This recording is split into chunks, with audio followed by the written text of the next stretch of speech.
Every team, every topic, everywhere. This is Believe. He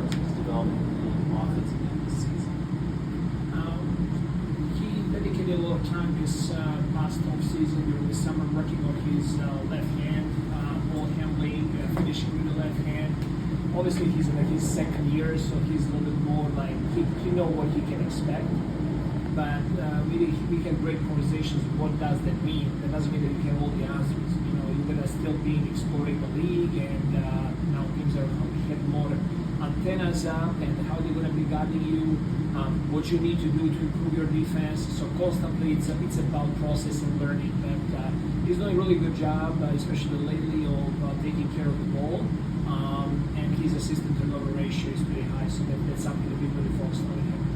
Does that help that he's been able to do that while still keeping up all the pressure on the defensive end? Absolutely. I mean, he's coming off the bench. He brings a lot of energy.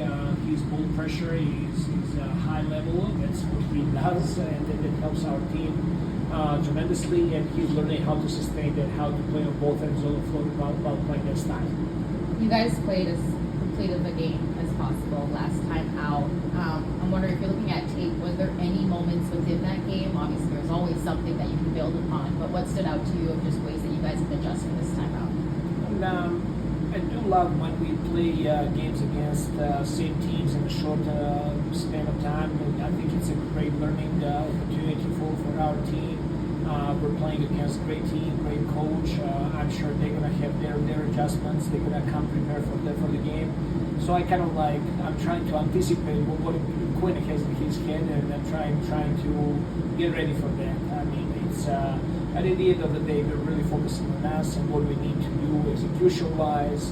What are some of the, some limitations that we showed in that first game, some weaknesses that we need to improve on. So it's going to be a fun game. So much of their offense obviously tends to run through Trey, but now you're getting looks from everybody at this point to contribute. I'm wondering what kind of conversations do you have with guys to be ready on that side defensively? And Trey is an amazing offensive player, great connector with his teammates. He does a great job offensively. He's so hard to guard. But in his absence, all the guys are taking more up on themselves. So Johnson and Daniels and Porzingis and Mikhail, all of those guys, they're trying to do more because they need to step up in the absence of Trae Young. So we gotta be ready for all of those guys. NBA Cup Game 2 for you. You get the win in the first one. Obviously, it's not the ultimate goal. The championship is, but to have this here, does it spike a sense of urgency within the locker room with the guys, do you think? I believe so. We do talk about the importance of cup games. Obviously, every game has value and importance, but cup games, it's a specific competition. So we're going to try to give our best tonight. And I know last game there was hesitancy to score the basket late. Everyone's well aware of just how much it means to get as much points as you possibly can when the game is expiring, and kind of letting go of that showmanship. And that's part of the cup rules. So I don't think there are any bad blood between coaches or players when those situations happen. Regular season games, there is always etiquette, like what you need to do, how you treat your opponents, and how do you expect to be treated. Cup game is just specific because every point is supposed to count. So outside of those games, I think sportsmanship in the league, around the league, is pretty high.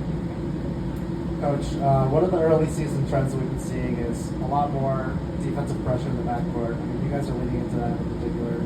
What do you think of that trend, league-wide overall, and are there any sort of trade-offs that come with playing that style?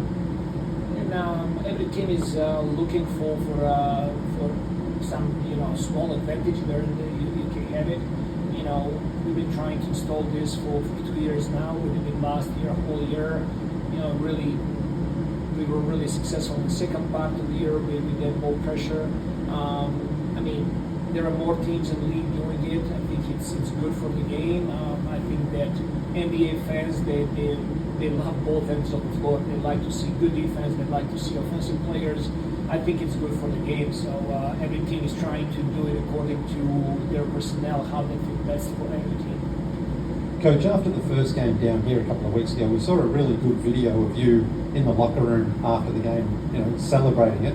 What was it about that first game of the season that generated such an emotional response? And it's our first win of the game. We've been working so hard for 6 months. It was just, inside locker room, a little bit of celebration with the guys, and we won. That's it. Thank you. Thanks.